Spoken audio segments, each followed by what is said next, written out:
Tim Walz, literally from a mansion, his mansion, the governor's mansion, has a message for the protesters. And here it is, SOT 10. Thank you for standing up for our neighbors who don't have a fence and don't have people to take them around and don't have lawyers to defend them. These are the moments for people to stand up. These are the moments that are not the easy ones, but these are the moments where character comes out. I spent a lot of time with John Lewis on nonviolent resistance.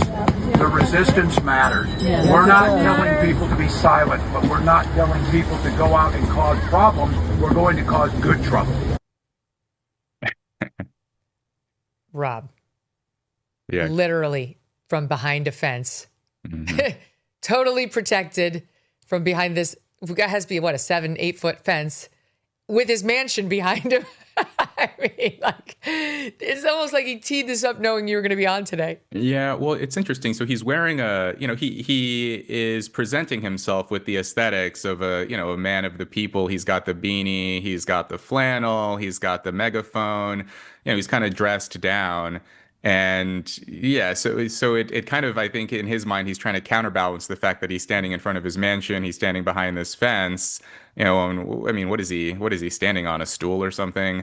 And it's like this beautiful wrought iron ornate gate too. It's not even just a fence. Yeah, it's like, but God only knows what that cost. And he's wearing an expensive watch. It kind of reminds me of Fidel Castro, who would wear these fatigues and his hat, but then he would also famously, Fidel Castro wore 2 Rolexes.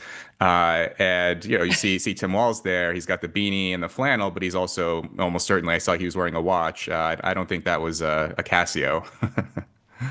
Yeah, exactly. I mean, completely. And then telling the others, get in good trouble. Oh, yeah. Right? Which is like, okay. I mean, that really, what that means, I think, is civil disobedience, basically. I mean, it means, it's okay to get in trouble, but it should be good trouble. It's so interesting because he's a governor. And this really is kind of out of a communist playbook. So Mao famously told the Red Guards to bombard the headquarters. I mean, this is one of the fascinating things about communist regimes is that even the people who are in charge, Mao was the dictator of communist China, but he would unleash the Red Guards and say, harass the teachers, beat up officials. He would regularly encourage them to agitate, even though he was in charge of this regime. A lot of people don't know this history, and I think if they read it, they would understand and make more sense of what's actually going on here. It's strange to see the governor of a state telling people to go out and get in trouble. But you're the governor of the state. Why are you encouraging people to break the law? Well, it makes a certain amount of twisted sense if you view these people kind of as your unofficial foot soldiers for your kind of fiefdom. Yes, and of course for him the whole game is just to distract from his massive fraud scandal. Well, there's that too. Anything in Minnesota that will divert our attention away from that into something else is good for Tim Walz. One more, because his friend in the Democrat Party, although this guy's a Democrat socialist, Mamdani, who's running New York City now, not exactly the same message, but kind of the same. I mean, I think they're aligned. Here he is in SOT 50. This was on The View on Tuesday. I want to know where you come down on abolishing ICE and if you believe that ICE has any legitimate law enforcement role. I am in support of abolishing ICE, and I'll tell you why. Because what we've... You're all a bunch of idiots. What we see is an entity that has no interest in fulfilling its stated reason to exist. We're seeing a government agency that is supposed to be enforcing some kind of immigration law, but instead what it's doing is terrorizing people no matter their immigration status, no matter the facts of the law, no matter the facts of the case. And I'm tired of waking up every day and seeing a new image of someone being dragged out of a car, dragged out of their home, dragged out of their life. What we need to see is humanity. And there is a way to care about immigration in this city and in this country with a sense of humanity. What we're seeing from ICE is not it, and we have not seen that from them in a long, long time. I mean, if only we could be more caring of the illegals performing forcible sodomy on our little children. Really, that's what he's saying. Yeah. He wants you to pretend that it's all like sweet little housewives and hard workers who've never hurt a soul, just trying to live a better life in America. That's not it. I mean, I've looked at the ICE charges. If I could tell you the number of times I've read the terms forcible sodomy, you'd be horrified. And it's always on kids. I have zero tolerance for this messaging. And yet those idiots in the audience at The View are applauding abolishing ICE. And same thing was with Mamdani too, Rob. Governor's mansion on the Upper East Side of Manhattan. He comes from a very rich, wealthy family, and he's got guards and fences all around him.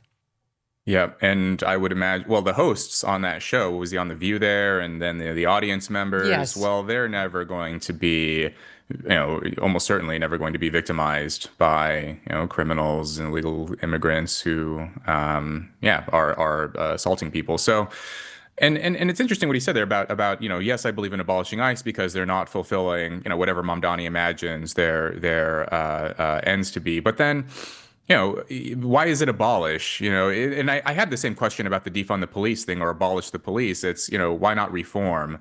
If you truly believe, okay, well, maybe there's some, in your mind, some kind of a reasonable compromise middle ground for enforcing the immigration laws, then say that. But instead, we're just going to eliminate this department altogether, which would thereby, of course, increase the number of illegal immigrants. So, it would have been nice if they had pushed back and said, okay, you want to abolish ICE, but then what would your preference be for immigration policy? Is it just complete open borders, complete anarchy where no one is screened, anyone can be here, anyone can commit a crime and get away with it?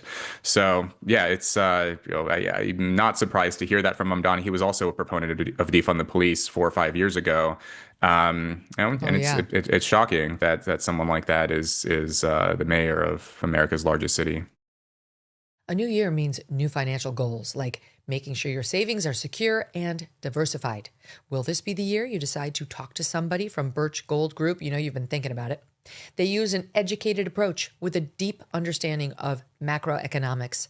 There are forces pushing the dollar lower right now and gold higher, which is why they believe every American should own physical gold. So until January 30th, if you are a first-time gold buyer, Birch Gold is offering a rebate of up to $10,000 on qualifying purchases.